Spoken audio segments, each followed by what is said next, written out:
Hi everyone, welcome back to another video from Tech Basics. In this episode, we will be learning how to delete Temu application. To delete your Temu application, the first thing you'll need to do is to go through your app drawer and look for the Temu app icon. Once you find Temu app, go ahead and press hold the Temu app from the app drawer, and then you will see a pop-up where you can see the remove app option. On your Android device, you will be able to see the delete app option. Simply tap on it, and for your iOS, tap on remove app. To confirm your deletion, tap on the delete button twice, and you will be able to delete Temu application on your mobile device.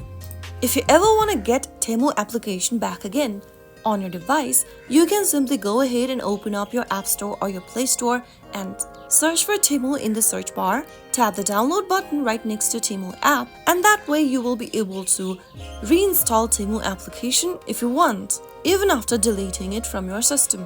That is how it's easily done. If you found the video to be helpful, go ahead and give us a thumbs up.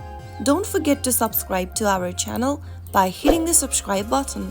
Press on the bell icon so that you'll never miss another upcoming upload from us. I will be back again in the next video. Thank you for watching.